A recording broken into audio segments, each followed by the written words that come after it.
الحمد للہ رب العالمین والصلاة والسلام علی اول الانبیاء وخاتم النبیین وعلی آلہ الطیبین الطاہرین المطہرین واصحابہ الراشدین الہادین المہتدین اما بعد فاعوذ باللہ من الشیطان الرجیم بسم اللہ الرحمن الرحیم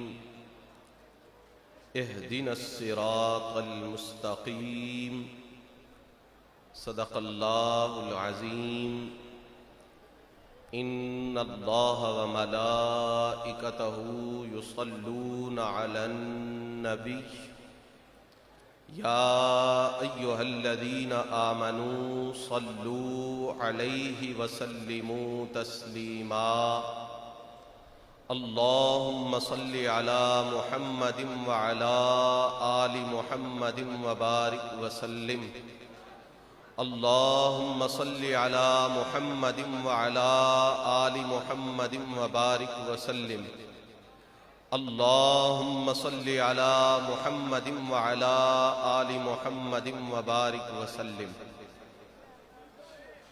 ہم سب کی خوش قسمتی اور خوش بختی کہ ہم حضور قبلہ عالم رئیس المجددین امام المسلمین مامور من الرسول فاتح قادیانیت حضرت اعلیٰ سیدنا و مرشدنا خواجہ پیر سید مہر علی شاہ گیلانی رضی اللہ تعالی عنہ کے سایہ کرم میں شہزادہ غوث جلی وارث علوم مہر علی تصویر بابو جی حضرت علامہ پیر سید نصیر الدین نصیر گیلانی قدس سرہ العزیز کے 12ویں عرس سراپا قدس کی اختتامی اور مرکزی مجلس میں حاضری کی سعادت حاصل کر رہے ہیں۔ قرآن مجید فرقان حمید سے جو الفاظ تلاوت کرنے کی سعادت حاصل کی ہے یہ وہ دعائیہ کلمات ہیں جو مجھے آپ کو ہر مسلمان کو ہر صاحب ایمان کو اس رب نے سکھائے ہیں جو خود دعاؤں کو قبول فرمانے والا ہے، اور نہ صرف یہ کلمات سکھائے ہیں بلکہ ایک دن میں بار بار ان کلمات کے ذریعہ اپنی بارگاہ سے طلب کا، اپنی بارگاہ سے سوال کا حکم بھی اقیم الصلاۃ کی صورت میں ہمیں عطا فرمایا ہے۔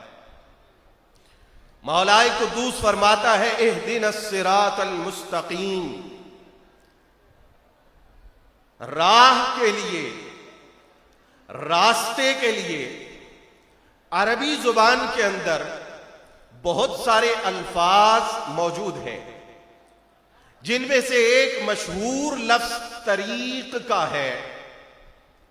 طریق راستے کو کہتے ہیں، لیکن پروردگار عالم نے اس مقام پر ہمیں دعا میں طریق کی بجائے صراط کا لفظ استعمال کرنے کا حکم دیا ہے۔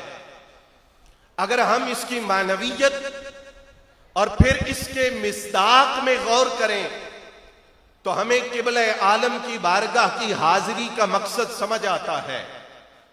ہمیں اولیاء اللہ کے آستانوں پہ اور ان مراکز پہ کشاں کشاں چلے آنے کی دعوت ملتی ہے۔ قاضی بیضاوی رحمہ اللہ تعالی نے لفظ صراط کو صراط بالسین سے ماخوذ فرمایا ہے۔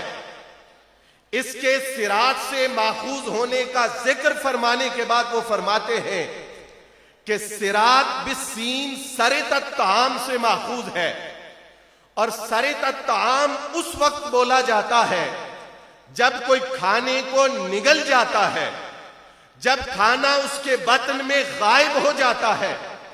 اب اگر صراط کی اس کے ساتھ مناسبت دیکھی جائے تو وہ یہ ہے کہ رستہ قافلے کو گم کر دیتا ہے، رستہ قافلے کو بے نشان کر دیتا ہے، رستہ گویا کے قافلے کو کھا کر نگل جاتا ہے۔ اب ہمیں سمجھ آتا ہے کہ عارف کیا ہوتا ہے، رب والا کیا ہوتا ہے، اللہ کا دوست کون ہوتا ہے۔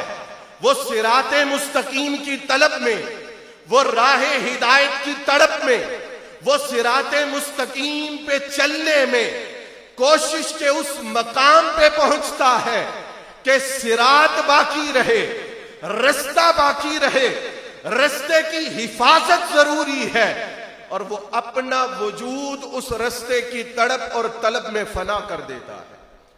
وہ اپنی ہستی کو مٹا دیتا ہے، وہ اپنی خواہش کو نیست کر دیتا ہے۔ پھر کیا ہوتا ہے؟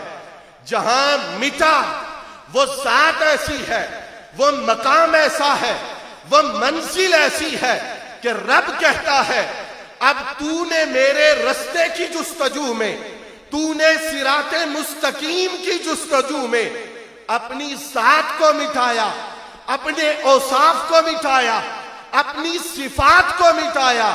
جا، تیری ذات تو تیری ذات ہے، تیری صفات تو تیری صفات ہے، میں تیرے رستے کو قیامت تک راہ ہدایت بنانے کا اعلان کر رہا ہوں۔ جس رستے پہ تو چلا ہے، صراط الذین انعمت علیہم کہہ کر میں اس رستے کو بھی ہدایت کی راہ بتلا رہا ہوں، اور صبح قیامت تک اس پر چلنے والوں کو ہدایت کی بشارت عطا کر رہا ہوں۔ صراط مستقیم کے اس معنی کی مختصر وضاحت کے بعد میں اس کے مصداق کی طرف آتا ہوں۔ مفسرین نے، شارحین حدیث نے، علماء اصول نے صراط مستقیم کی وضاحت طریق مستوی سے کی ہے، درمیانے راستے سے کی ہے، اور درمیانہ راستہ اسے کہتے ہیں جس میں افراط بھی نہ ہو، جس میں تفریط بھی نہ ہو، وہی رستہ جنت کی طرف پہنچانے والا ہے۔ افراط و تفریط کیا ہوتی ہے تاکہ ہم اسے سمجھ کر، اس سے بچ کر صراط مستقیم کی جستجو میں، صراط مستقیم کی طلب میں اور صراط مستقیم کو پانے میں کسی منزل کی جانب رواں ہو سکیں۔ دوستان محترم، عصر حاضر کے اندر بہت سارے مسائل کے اندر ہمیں افراط و تفریط دکھائی دیتی ہے، لیکن یاد رکھیے صراط مستقیم، چاہے اس سے مراد مذہب اسلام ہو، چاہے اس سے مراد مذہب اہل سنت ہو، مگر یہ وہ رستہ ہے جس میں افراط بھی نہیں، جس میں تفریط بھی نہیں، چاہے وہ اندھیرے قدر کے ہوں، چاہے وہ اندھیرے جبر کے ہوں، چاہے وہ اندھیرے اعتزال کے ہوں، چاہے وہ تاریکیاں خروج کی ہوں، چاہے وہ ظلمات رفض کی ہوں، ان تمام آلائشوں سے اپنے آپ کو بچا کر راہ اعتدال پہ چلنے کا نام مذہب اہل سنت ہے، مسلک اہل سنت ہے، مسلک حق ہے، اور اسی مسلک کی روشنی ہمیں حضور تاجدار گولڈا کی بارگاہ سے عطا ہو رہی ہے۔ دوستان محترم، افراط و تفریط کی ایک مثال میں آپ کو بتاؤں، ایکسٹریمزم، انتہا پہ چلے جانا۔ بحیثیت اہل سنت ہمارا یہ دعویٰ ہے کہ ہمیں صرف حضور محبوب نہیں، سرکار کی ہر محبوب چیز سے ہم محبت کرتے ہیں۔ یہ ہے صراط مستقیم۔ اب اس میں افراط و تفریط کیا ہے کہ سرکار دو عالم کے محبوب چچا کی مخالفت میں، یہ مخالفت بھی افراط و تفریط میں ہے، لیکن ایکسٹریمزم کیا ہے، افراط و تفریط کی انتہا کیا ہے کہ تم لا تہدی من احببت پڑھ کر ہادی عالم کی شان ہدایت کو مشکوک بنانے چل پڑو کہ لا تہدی کا معنی ہے ہدایت نہیں دیتے، تو پھر اس سے چچا کی مخالفت ہوگی. یہ ایکسٹریمزم ہے. بظاہر مخالفت کا ہدف حضور کے محبوب چچا ہے، لیکن دراصل یہ حملہ شان ہدایت مصطفیٰ پہ ہے. ہادی عالم کی شان لتہدی الی صراط مستقیم پر ہے. کیوں گم ہو گئے ہو؟ اراءۃ الطریق اور ایصال الی المطلوب کی منزل میں آؤ، میں تمہیں بتاتا ہوں. میرے مصطفیٰ کے لیے اراءۃ الطریق کا مقام بھی ثابت ہے، اور ایصال الی المطلوب کی نعمت بھی مدینہ طیبہ کی بارگاہ سے ملتی ہے. لا تہدی کا معنی یہ ہے لا تخلق الہدایہ. اور کوئی کتاب ہاتھ نہ آئے تو کم از کم نبراس تو یہ معنی بیان کر رہی ہے. اب لا تہدی من احببتا حضور کے ہادی ہونے کی نفی نہیں کر رہی، بلکہ وما رمیتا اذ رمیتا ولیکن اللہ رما کے انداز میں دیکھو تو معنی یہ ہے انکا لا تہدی من احببتا. میرے محبوب یہ غلط ہے کہ تیری بارگاہ سے نور ہدایت نہیں بٹتا. ہاں حقیقت یہ ہے جو نور تیری بارگاہ سے تقسیم ہوتا ہے وہ حقیقت میں رب کی بارگاہ سے تقسیم ہو رہا ہوتا ہے. میں جلدی سے اس کی دوسری مثال دوں گا. شروع یہاں سے بات کی لوگوں نے کہ سیدہ طیبہ طاہرہ سیدۃ نساء العالمین کی ذات کو خطا کی طرف منسوب کیا جائے، مگر اس سے آگے بڑھنے میں وہ اس حد تک چلے گئے کہ حضرات انبیاء کرام علیہم السلام کی ذوات مقدسہ کے لیے خطا کو ثابت کرنے کے درپے ہوئے. یہ افراط و تفرید ہے، یہ مسلک اہل سنت سے ہٹنا ہے، یہ مسلک اعتدال سے ہٹنا ہے. میں اختصاراً دو حوالے دوں گا، ایک ظواہر سے، ایک علماء باطن سے. علماء ظاہر کے ہاں ہمارے آج اس دور میں تخصص فی الفقہ والافتاء کے نصاب میں یہ درج ہے کہ نبی کی طرف خطا منسوب کرنا مذہب متروک ہے، مذہب مہجور ہے.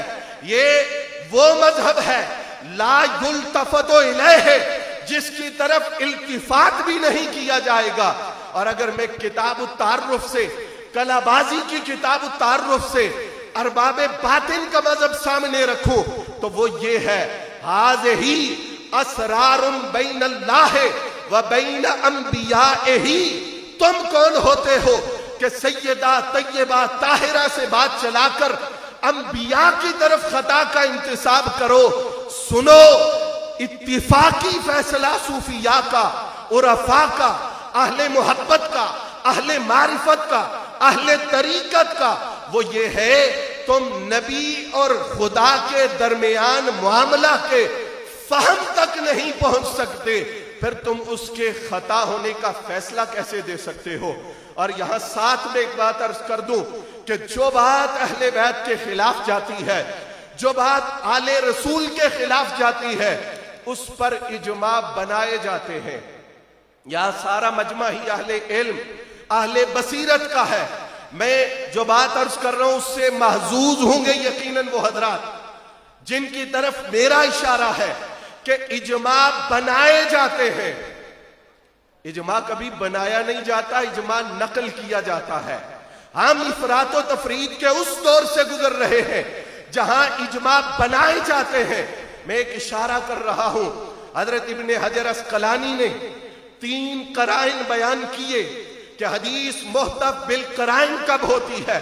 پہلا قرینہ صحیحین میں آنا، دوسرا قرینہ کثرت روات مگر وہ حد تواتر کو نہ پہنچے، اور تیسرا قرینہ مسلسل بالائمہ ہونا.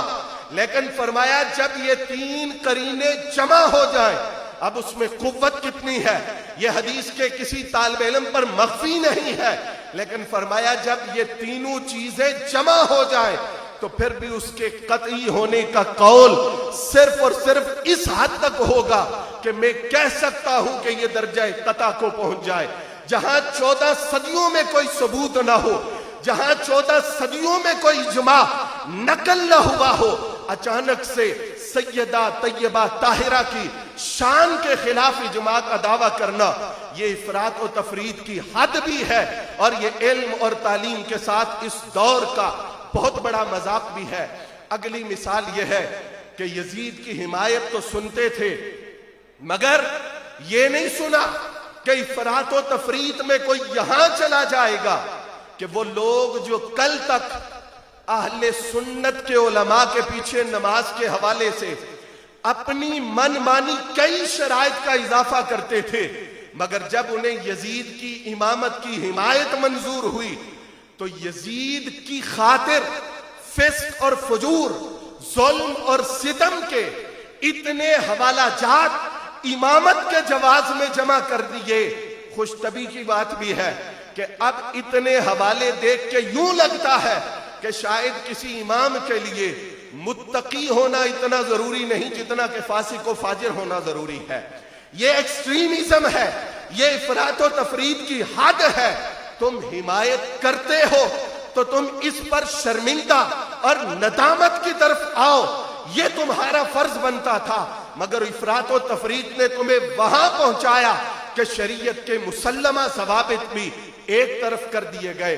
حضرات محترم، اور آخر پر میں یہ بھی اشارہ کروں گا کہ حضور نبی رحمت صلی اللہ تعالی علیہ وآلہ وسلم کے اصحاب، وہ ذوات مقدسہ جنہوں نے رسول پاک کی صحبت اور حضور کی مجلس کے فیض کو اپنے سینوں میں محفوظ کر کے امت تک پہنچایا، ان سے ہمارے تعلق اور احترام کی وجہ بھی صحبت مصطفیٰ ہے، نسبت مصطفیٰ ہے۔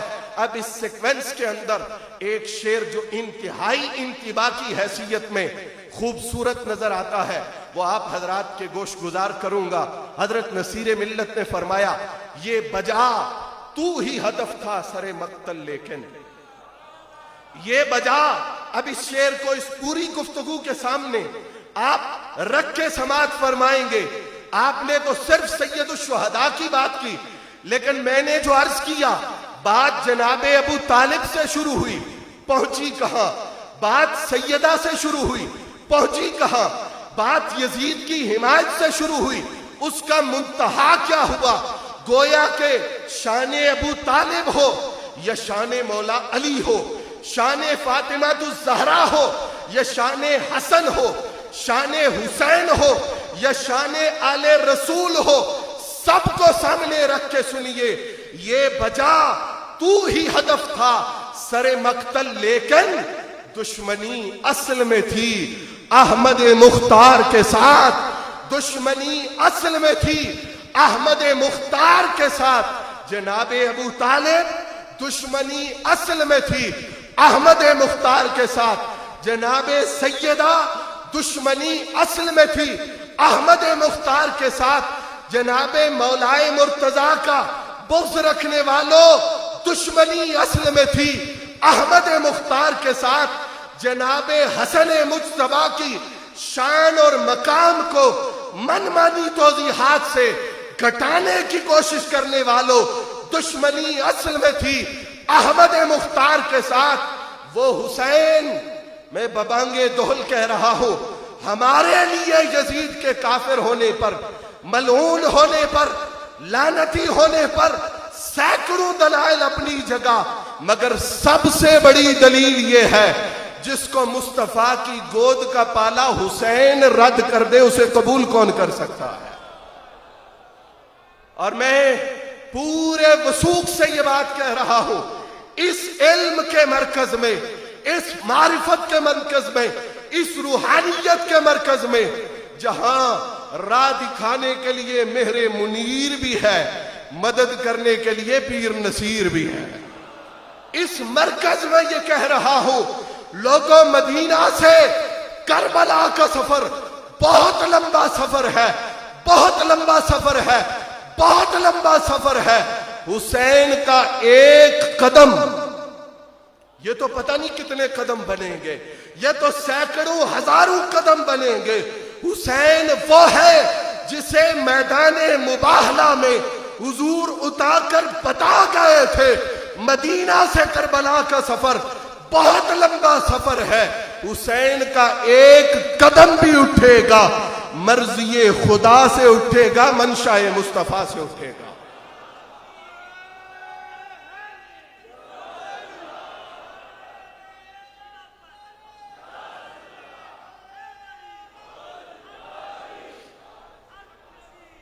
مسلک اعتدال کیا ہے؟ چادر زہرا کا سایہ ہے تیرے سر پر نصیر. فیض نسبت دیکھیے, نسبت بھی زہرائی ملی. آل و اصحاب کا سایہ ہے تیرے سر پہ نصیر. یہ مسلک اعتدال آل و اصحاب کا سایہ ہے تیرے سر پہ نصیر. تیرا دامن نہ رہا ہے نہ رہے گا خالی, تیرا دامن نہ رہا ہے نہ رہے گا خالی. مسلک اعتدال کیا ہے؟ شان اہل بیت, شان آل رسول, شان خاندان رسول بھی تمہیں یہیں سے ملے گی. اور صحابہ کی زوات تو زوات ہیں, ان کی شان, ان کی زوات کا مقام تو ان کی زوات کا مقام ہے. حضرت نصیر ملت نے تو یہاں تک فرمایا ان صحابہ کی خوش اتوار نگاہوں کو سلام, اور پورا فلسفہ بیان کر دیا کہ ہم حضور کے صحابہ سے کیوں محبت اور عقیدت رکھتے ہیں.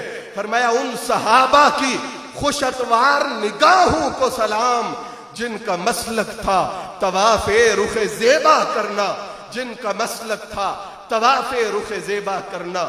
حضرت نصیر ملت نے صدیوں کے جھگڑے اتنے بے تکلف انداز میں ختم کیے. بحث چلتی تھی, کتابیں لکھی جاتی تھی, مدینہ جائیں نہ جائیں, حاضری کے ارادے سے جائیں, مسجد نبوی کے ارادے سے جائیں. صدیوں سے یہ بحثیں چھڑی, مگر ایک جملہ میں جو فیصلہ ہوا وہ فیصلہ یہ تھا, تھی جس کے مقدر میں گدائی تیرے در کی, تھی جس کے مقدر میں گدائی تیرے در کی. کا کس لیے بحث کرتے ہو, کس لیے لڑتے ہو, کس لیے جھگڑتے ہو, کس لیے یہ مباحثے اور یہ فلسفے جھاڑنے کی ضرورت ہے؟ تھی جس کے مقدر میں گدائی تیرے در کی, قدرت نے اسے راہ دکھائی تیرے در کی. اور اس کا ایک اور نظارہ, حاضرو ناظرو نورو بشرو غیب کو چھوڑ, حاضرو ناظرو نورو بشرو غیب کو چھوڑ, شکر کر وہ تیرے عیبوں کو چھپائے ہوئے ہے. اب اس میں خوبصورتی ہے جس پہ میں اختتام کر رہا ہوں. پہلے یوں کہا, حاضرو ناظرو نورو بشرو غیب کو چھوڑ, یعنی ان مناظروں سے, اس بحثوں سے باہر آؤ. اب اپنا عقیدہ بیان کرنا بھی ضروری تھا. انداز دیکھیے, فرمایا شکر کر وہ تیرے عیبوں کو چھپائے ہوئے ہیں. معنی کیا ہے؟ غیب جانتے ہیں تو عیب جانتے ہیں نا, غیب جانتے ہیں تو عیب جانتے ہیں, اور لا ریب جانتے ہیں. غیب جانتے ہیں تو عیب جانتے ہیں, لا ریب جانتے ہیں. بس اتنا تیرے لیے کافی ہے کہ وہ تیرے عیبوں پہ پردہ پوشی فرمائے ہوئے ہیں. اس لیے حضور اعلیٰ قبلہ عالم رضی اللہ تعالی عنہ نے تصفیہ شریف کے اندر اور پھر آج تک اس خانوادہ نے اپنے اپنے انداز میں, اپنے اپنے سلیقے سے اس مسلک اعتدال کو واضح کیا ہے. میں پلٹ کے وہ جملہ دے رہا ہوں کہ یہ مراکز وہ ہیں, یہ جگہیں وہ ہیں, یہ ہستیاں وہ ہیں جنہوں نے اپنی ساتھ کو صراط مستقیم کی جستجو میں اتنا فنا کیا ہے کہ اب قیامت تک سیدھا رستہ وہی ہے جس پر غوث جلی نے چل کے دکھایا.